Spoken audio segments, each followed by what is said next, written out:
Hallo allerseits, willkommen zur Bausatzbesprechung der 3 Zoll Feldkanone Modell 1902 von Military Technics im Maßstab 1:35. Was ihr hier seht, ist eine ursprünglich russische Feldkanone, die in den Anfangsjahren des 20. Jahrhunderts entwickelt wurde und dann im Ersten Weltkrieg starke Verwendung fand.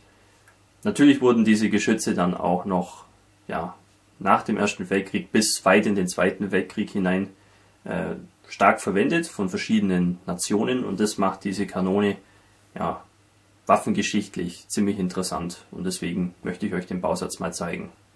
Dieser Hersteller Military Technics, das gibt mir ein bisschen Rätsel auf.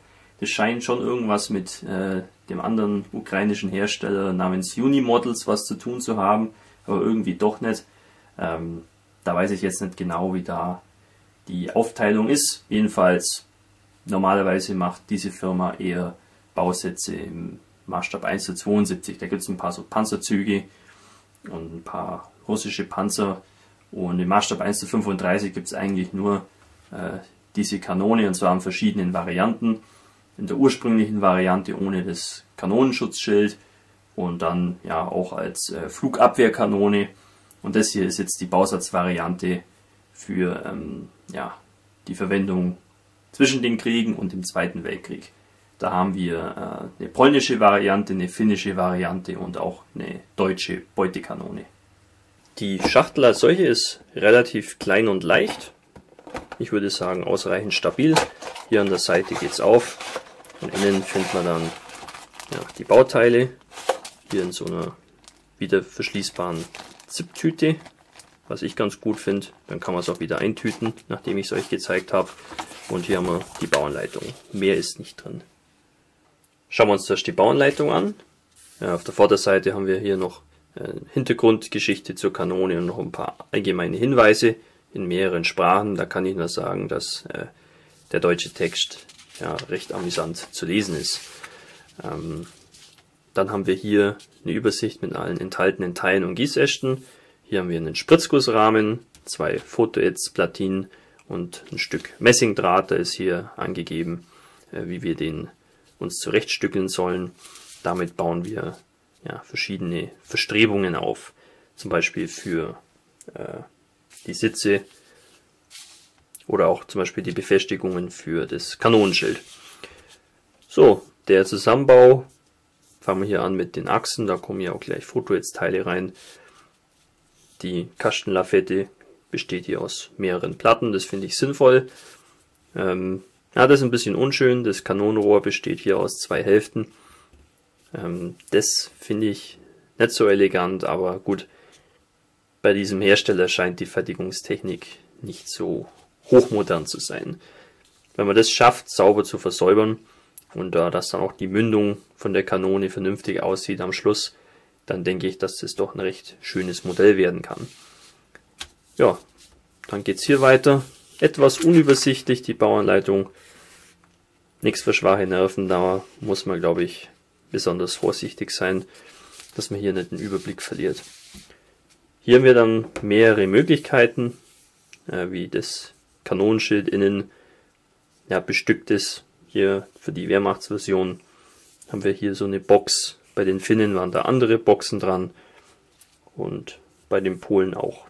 Also da muss man sich dann für eine Variante entscheiden. Ja, dann haben wir es schon fast. Das Hauptschutzschild kommt hier ran, ist auch aus Fotoätz. Das hier auch noch eine Radienangabe, dass man hier die Oberkante dann entsprechend zurückbiegen kann. Munitionskiste mit ein paar Granaten liegt auch bei, und dann ist es auch schon fertig. Die Bemalungs- und Markierungsanleitung, da haben wir 4 Geschütze vorgeschlagen, 2 finnische hier. Hier eins sogar aus dem Winterkrieg mit der Sowjetunion. Beides in Grau, und hier dieses hat ein paar weiße Tarnstreifen drauf. Dann als drittes haben wir eine polnische Kanone mit einem recht schönen Tarnmuster und eine deutsche Beutekanone in Grau, eingesetzt an der Ostfront. Polen hatte sehr viele Geschütze von denen im Bestand, deswegen sind da viele dann auch erbeutet worden nach dem Fall Polens und weiterverwendet worden natürlich. Da würde ich sagen, eher so bei Ausbildungseinheiten oder irgendwelchen rückwärtigen Einheiten oder vielleicht auch im Atlantikwall irgendwo eingebaut. Das ist bestimmt eine Möglichkeit. Das waren ja zu der Zeit keine modernen Geschütze mehr. Ja, alles in allem, die Bauanleitung nicht so überragend. Man wird damit arbeiten können, aber da haben wir schon deutlich Besseres gesehen. Aber ich schätze, wir sind auch etwas verwöhnt heutzutage. Kommen wir nun zu den Bauteilen. Hier der Plastikspritzling, der beiliegt. Ja, hier finden wir eigentlich die Hauptteile der Kanone. Mir fällt zuerst mal auf, dass der Rahmen relativ schmierig ist. Also da ist bestimmt auch irgendein Trennmittel dran. Falls ihr das Modell auch bauen wollt, überprüft es gegebenenfalls mit Wasser und Spülmittel reinigen. Ja, ansonsten relativ viele dicke Angusspunkte. Auch etwas Grat hier und da. Gut, muss man halt beim Versäubern etwas mehr Zeit in die Hand nehmen.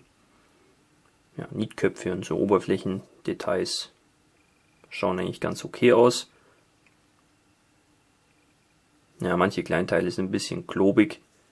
Gut, ist halt kein Tacrum oder Mengenbausatz. Das macht eher auf mich den Eindruck eines Short-Run-Bausatzes. Ja, aber alles in allem, schrecklich ist es nicht. Man muss halt ein bisschen Zusatzarbeit einfließen lassen. Die Holzkiste, naja, keine Holztextur drauf. Wenn man sie schön bemalt, ist es bestimmt in Ordnung. Welche lästigen Auswurfmarken sehe ich eigentlich keine. Hier innen am Kanonenrohr. Gut, da soll es uns nicht stören. Das Plastik ist hart genug. Ich denke, wir können das zweiteilige Rohr dadurch dann auch ganz gut versäubern, dass man da eben nicht den Eindruck hat, dass es aus zwei Plastikhälften besteht am Schluss. Das wird, glaube ich, die Hauptarbeit sein, dass das Modell wirklich gut aussieht.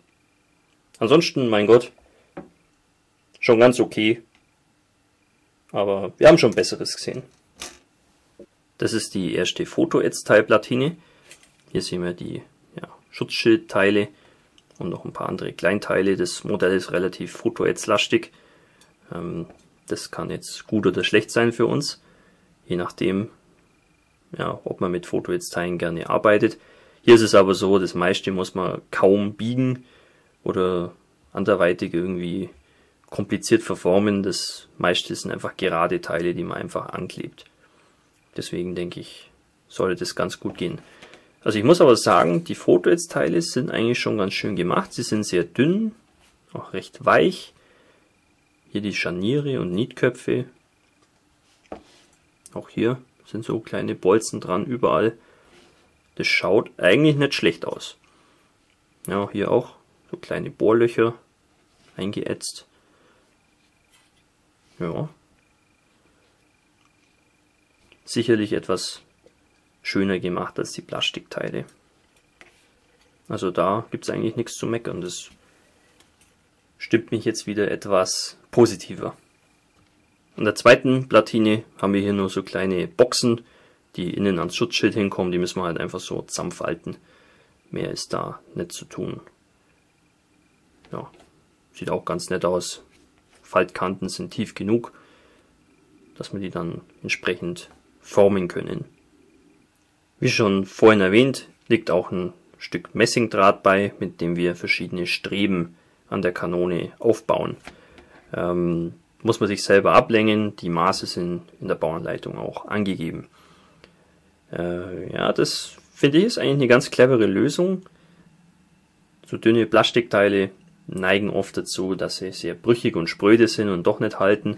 Und hier so ein Messingstück klebt man mit Sekundenkleber an und normalerweise hat man dann keine weiteren Probleme. Messing lässt sich auch relativ gut lackieren. Finde ich, ist eine ganz gute Lösung. Der Abziehbilderbogen ist ziemlich reichlich bestückt. Wir haben hier diverse Hoheitszeichen und Nummerierungen, auch Namen von Kanonen, die von ihren Besatzungen getauft wurden. Natürlich sind die finnischen Symbole hier in Deutschland zensiert, ist ja klar. Ja, der Trägerfilm ist, wie man sehen kann, sehr groß. Also da würde ich schon auf jeden Fall vorschlagen, dass man die so gut wie es geht schon wegtrimmt mit einem scharfen Messer. Ansonsten kann ich jetzt nicht viel zu den Abziehbildern sagen, ob die sich gut verwenden lassen, ob die silbern ohne Ende oder ob die ja sehr gut sind. Das sehe ich erst, wenn man sie verwendet. Ja, interessanterweise in der Anleitung sind die Abziehbilder nie abgebildet, sondern nur nummeriert. Also hier soll die Nummer 14 hin. Das wäre das hier. Da muss man darauf achten, weil ich im ersten Moment dachte, die Kanonen haben überhaupt keine Abziehbilder dran. Warum habe ich dann einen Abziehbilderbogen? Da ist die Bauanleitung wieder etwas sparsam ausgefallen. Als ich den Bausatz bestellt habe, war mir schon klar, dass das sicherlich kein technisches Wunderwerk ist, und der Eindruck hat sich auch bestätigt. Die Plastikteile sind etwas grobschlächtig gefertigt. Das zweiteilige Kanonenrohr wird etwas Arbeit beanspruchen, damit es einfach gut aussieht. Ja, die Fotonetzteile, die da drin sind, sind dafür recht schön ausgeführt, meiner Meinung nach. Und mit etwas Vorsicht und Geduld und Mühe bin ich mir ziemlich sicher, dass da ein sehr schönes Modell entstehen kann aus diesem Bausatz. Das ist halt auch immer das Problem, wenn man Fahrzeuge und so weiter von kleineren Nationen haben will. Die sind halt einfach immer entweder rar gesät oder qualitativ dann nicht so hochwertig. Ich habe für den Bausatz 14 € bezahlt. Das finde ich ist okay für das, was man bekommt. Die Preise scheinen aber ziemlich stark zu schwanken. Also ich habe den gesehen für 12 € und gibt es aber auch für 20 €.